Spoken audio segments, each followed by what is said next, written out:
This is where the fun. Hey there guys, Unofficial Star Wars here, hope you're all doing well, and in this video we are going to continue talking about the Andor show here in a exclusive interview from the show's writer and co-producer there as well, Tony Gilroy, speaking on the show, giving us some insights here as well. We were talking about this in yesterday's video here, but I was kind of on a little bit of a time strap if I'm being completely honest, and actually had to kind of rush through that video, so I really wanted to continue on with it and continue on here with what the Variety article here has to say.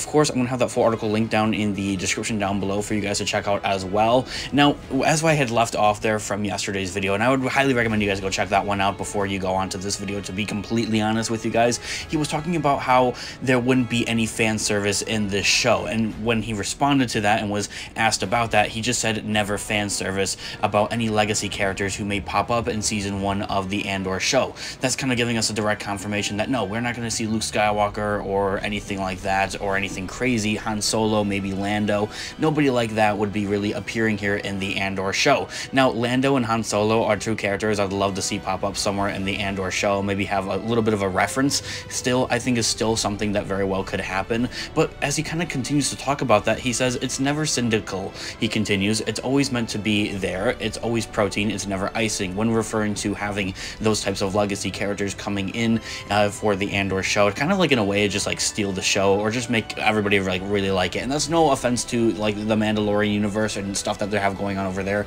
and that they're doing stuff with those characters and that type of stuff, such as of course bringing in Luke Skywalker. He's still playing a very substantial role, and I actually made a TikTok video. If you guys have TikTok, I have my TikTok linked down in the description down below for more Star Wars related news and video content there as well, more or less just kind of like shorter update videos there as well. And I actually made a video talking about that a couple months ago when talking about these quote-unquote cameo characters of Boba Fett, Ahsoka, Luke Skywalker, Cad Bane. These are all characters that are no longer could really be considered cameo characters in my thoughts and opinions, and quite a bit of few people really do agree with that kind of whole statement there going on with that there as well, because these are characters that are expanding even further more into the Mandoverse there, that are actually playing actual roles, such as Book of Boba Fett. Well, Boba Fett actually has a show now, and same thing for Ahsoka. Ahsoka's having a show coming out in 2023 that's going to be actually filming and is in production as of right now, and kind of continuing on here with her character there that we saw in The Mandalorian, and of course also within the Book of Boba Fett there as well, kind of acting as a Star Wars Rebels sequel there for the animated show as well. There's quite a bit of fan theories out there saying that Cad Bane isn't actually dead when he met his end there, supposedly in the Book of Boba Fett finale. However, I also agree with that, and I think that he's going to be returning to play an even bigger role there as well, and many very different Star Wars fans would absolutely love to see some type of show or animated series focused around Luke Skywalker during this time period in The Mandalorian. However, going back to talking about Andor here and kind of continuing on there with those legacy characters, they still have a possible opportunity to bring in those kind of quote-unquote legacy characters such as Han Solo or Lando and actually make them play some type of substantial role. However, it doesn't really seem that Tony Gilroy is really all up for that, and that those characters belong in those movies from where they're from, and that Andor is about to be about normal people. This is something I discussed in yesterday's video as well. It's not really going to have like any heroes or anybody with special force powers and abilities and that type of stuff. It's literally meant to be about just normal people for us, the audience, to better connect to there as well. From there, the article talks about it was precisely Gilroy's ground level approach that convinced Diego Luna to return to play Cassian again. He also serves as an executive producer as well. It's the articulation of the rebellion, the actor says. It's not about one character saving everyone, it's about the community, and this is something that we have been knowing here about the Andor show, is that the Andor show isn't just specifically about Andor, Cassian Andor himself that we see from Rogue One. This is about a larger picture here. It's about how just normal everyday people are being affected here by the Empire here as well, which is very cool. So it's almost like we're getting like little short stories in a sense there as well, and I'm very interested to see if those kind of like little short stories about different characters across the galaxy would actually kind of come together and all of them would meet up together for the rebellion type of thing. I think is something to be very cool to maybe see in a potential season 2 that we do actually know is confirmed. However, now from there, the article talks about that the broader perspective surprised the actor Kyle Soller, who's playing one of the show's villains named Sarel Karn, is going to be an officious deputy inspector who runs afoul of Cassian. It was completely different from what I expected the Star Wars scripts to look like, he says. I had to flip back and look at the title. No, this is Star Wars. I just felt like, wow, this is incredibly grown up and a gritty messy. At one point, he adds, Sarel comes home and spends some time with his mother, which is just so un-Star Warsy. I would also also believe that actually does connect to some of the stills for the Andor show that we also have going around here. There are some new ones that have been kind of circulating around. However, I really haven't covered that here on the channel quite yet because I haven't had that chance, so I will be doing that in a separate feature video here on the channel. Now, from there, the article continues to talk about how doing a Star Wars show on this scale, Gilroy says, was only possible thanks to the economics of streaming, which he used to his full potential and advantage. Rather than film inside the volume, the bleeding edge sound stage filled with LED screens that The Mandalorian, The Book of Boba Fett, and Obi-Wan Kenobi have all utilized extensively, the series' ambitious storytelling required shooting on real locations and sprawling, fully constructed sets in London, which is so amazing and really brings you back to the OG Star Wars movies, the original trilogy, something that the prequels as well did, and something that the sequels did just a little bit there as well, is something very cool. And of course, it's no hate to what the volume is or anything like that, or stagecraft, and what The Mandalorian and what The Book of Boba Fett and what the Obi-Wan Kenobi show have all done there. They still look absolutely amazing and very visually stunning, but I think that the Andor show is going to kind of really bring a different feel for when it comes to this Disney Plus show here, and also kind of comparing it to those other Star Wars Disney Plus shows there as well. It's going to feel a little bit more lively in those aspects, in my thoughts and opinions. Now, from there, the article talks about how I imagine that I was either going to be on a green screen or that I would have been in front of a virtual set, says Adria Arjona, who plays one of Cassian's friends named Bix, a mechanic on the planet Ferrix. They created an entire city. Ferrix actually exists. I was there, she says. When Denise Gao, who plays an Imperial security agent, Dedra Merow, first shot on the Ferrix set, she was similarly impressed there as well. She says that there was something that looked like a sushi bar, and I looked in one of them and the bowls, and there was blue noodles, she says. And the next one, there was a skewer with some sort of strange animals on it. I thought, wow, nobody was ever going to actually see this. This was all done for us. Ending the quote right there. As in, this is stuff that's kind of just so down to fine details that it's just too fine of a detail that the actual show itself and cameras and that type of stuff and scenes and shots aren't actually really going to be picking that stuff all that much up. So it's very cool to see how they create these entire sets and to really draw the actors more and more into the actual show there as well itself. Those sets include everything from palatial homes and high-class brothels to housing projects, all designed to help ground the storytelling in a relatable human complexity and appeals to viewers beyond the Star Wars faithful. You should be able to watch the show and not give a you-know-what about Star Wars ever, or have ever even seen any Star Wars, says Tony Gilroy. The show should work on its own. In the same breath, however, he also adds that the hope, the dream, is that the really hardcore Star Wars community will also embrace the show in a new way as well. That they'll be thrilled to have someone come in and completely uncynically get down molecularly in their own world and treat it like a real thing. Ending the quote right there. And wow, that's honestly very interesting there as well, saying that you shouldn't really have to really care about Star Wars even to begin with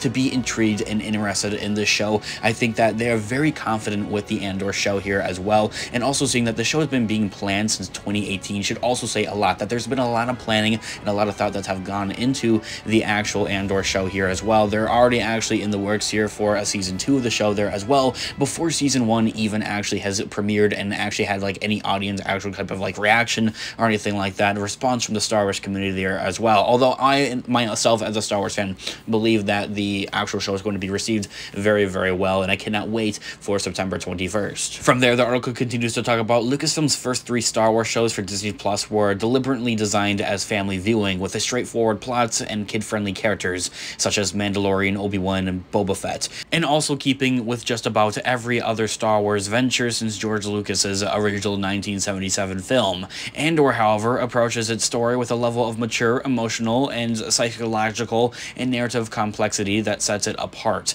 I don't think that it's a show for 9-year-olds, probably, says Tony Gilroy, which is not to say that the series doesn't embrace its Star Wars roots, of course. We are just on an adventure story, he adds. We are a thriller, and in a really abrupt way, we're creating a lot of IP. Some of its ground-level products and TV shows are all kind of things. They're all brand new, ending the quote right there, and saying just downright that this show isn't really meant for little kids, and saying that the show isn't meant for 9-year-olds, it's implying that this is going to be a more of an adult type of Star Wars show, is something new, for sure. I mean, of course, Star Wars has its darker moments, maybe such as in the prequels, of having Anakin Skywalker / Darth Vader being burned alive, or maybe even in the newer, maybe for The Mandalorian, it's like the first episode where a guy gets closed into a door and gets cut in half.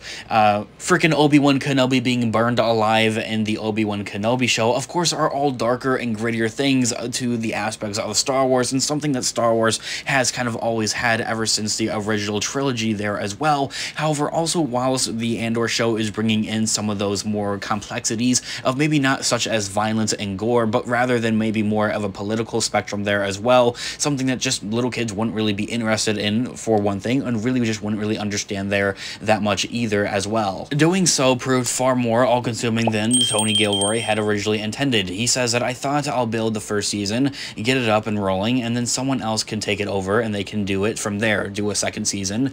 But he does say that it wasn't really feasible. Capturing the granular circumstances of ordinary people in the Star Wars galaxy, from the cereal they eat to the jewelry that they wear, meant every last detail had to be designed, approved, and fabricated. Using all real props and every fine little detail for all of these characters is something that Tony Gilroy takes such a special note and a special approach at there as well, just making the show all that much more, I feel like, loved and processed through there as well. He continues to talk about that there were many different times along the way that it was just like, man, what have I done with my life, says Tony Gilroy. What did I do for this? Why did I do this? This just can't be worth it. That's a hard conversation to have with yourself when you're already in it, he says, ending the quote right there. And it really does go to show that how much he does love this show, how much he loves these characters, and how much he really does love Star Wars altogether as well, as it comes from being a director and the writer and the producer there, all for this show there as well, really means the absolute world to us Star Wars fans, saying that he's sitting there questioning himself, what am I doing type of thing here. He's poured so much blood, sweat, and tears and love here into this project here. It really should say something about what we're in store here for this upcoming show. Things got particularly dire when Gilroy realized he'd created an outwardly impossible dilemma for himself. Andor starts 5 years before the events of Rogue One, and Gilroy's plan was always to end the series right before the events of the movie. But season 1, which spans a year of Cassian's life, took just about 2 years to make. Maintaining the show's expensive scope for 4 more seasons felt overwhelming, he says. He says in a full quote, "You just can't completely or possibly physically make 5 years of this show because of so much thought that had gone into it." Tony Gilroy says with a groan, "I mean, Diego would be like 65, I'd be in a nursing home," he grimaces. "We were panicked. We can't sign on to this forever," ending the quote right there. And this reminds me quite a bit of, no offense to Marvel fans out there, but it reminds me of Marvel and how those actors and actresses and cast and crew members have to kind of like sign on to these contracts that are 10 years plus and that type of stuff to stay into those movies there, of course, for such a dang long time. And on top of that, and with that note, if you are a Marvel fan, I'll have my Marvel channel linked down in the description down below as well. From there, the article continues to talk about how Tony Gilroy says he, Luna, executive producers Cyan Wahlberg, hit upon an amazingly elegant solution that took advantage of the structure that they adopted for season 1, in which a single story arc unfolds over 3 concurrent episodes written and directed by the same team. It's why Disney Plus is premiering the first 3 episodes together. In November, Andor starts production on a second and final season of 12 episodes, in which 3 episodes block will cover a discrete number of days in Cassian's life in a single year, leading up to the events of the Rogue One movie, which is a very cool concept and idea, and reminds me quite a bit of how they kind of do Star Wars or Clone Wars, with having those 3 to 4 episodes being one single arc in the show there, and one kind of major thing surrounding different characters there in the Clone Wars show, and then kind of adapting that here into live action for one thing, and also bringing it to a different time period and into more of a modern day here as well with the Andor show as well. It's something very, very cool, and really does remind me quite a bit about Clone Wars, seeing how Clone Wars takes place after the events of Attack of the Clones and then leads up to the events of Revenge of the Sith, the movie, which is so dang very, very cool. When we come back, it's a year later, and it's Friday, Saturday, and Sunday, and then we go away for a year, Gilroy says, with a palpable excitement, and then we come back for, I think, 8 days, and then we go away for a year, and we come back, and it's 4 days, ending the quote right there. Adds Luna, Star Wars is growing in ways it can't allow itself to have different expressions. We're not part of a saga that doesn't end. Our end is clear. It's as clear as it could really possibly be, referring to Rogue One. And what Tony Gilroy is kind of referring there to is kind of the way that the arc of the episodes are kind of set up in essentially kind of like a Friday, Saturday, Sunday type of thing, where each episode would maybe be a different day, such as maybe the weekend type of thing. It will also mark the end of Tony Gilroy's time working in a galaxy far, far away. He's turned down and from in his earlier moments of despair to feeling proud, he says, of the sort of bespoke, enormous thing that we're trying to make, and possibly revolutionizing how audiences think of Star Wars in the process. From there, that's where the article ends. As I had also mentioned at the beginning of this video, I had that full article linked down in the description down below for you guys to check out there as well. And we also were talking about from this article here, the first half of it in yesterday's video here, talking about an Andor update here for the show on what really Tony Gilroy here has to say there about having just normal people being the main characters of the show for one thing, and then kind of also talking about how this is going to be more nittier and grittier and not really intended for little kids there as well, and also kind of their whole thinking process there as well for how they're laying stuff out here for the Andor show there as well, and kind of all the special little details and thoughts that they have really put into the show there as well is something so incredibly cool, and I cannot wait to see it. It also really makes a lot more sense of how they're doing and why they're doing September 21st, the premiere here for the Andor show, instead of with a 3-episode premiere. Now, originally it was supposed to come out on August 31st with a 2-episode premiere there, and now seeing that they have it kind of like separated into little arcs there as well is something I cannot wait to see here for the Andor show here, and kind of coming back to Star Wars there in a sense there as well, because this was something that was really only used in Star Wars: The Clone Wars animated show. Let me know your thoughts and opinions in the comment section down below. I'd absolutely love to hear what you guys all think here about the Andor show. What do you guys want to see here for the Andor show, and what do you guys think here about this update here, kind of regarding different little things that we got here from Tony Gilroy, Diego Luna, and other actors and cast and crew members that have worked here on the Andor show. I'd absolutely love to hear all of your thoughts and opinions in the comment section down below. Leave a like on the video if you did enjoy it, as it really just helps the channel, and check out Instagram on official Star Wars, more Star Wars related content, guys. Thanks so much for today's video. I'll catch you guys in the next one. Have a great one. May the Force be with you as always. Peace out.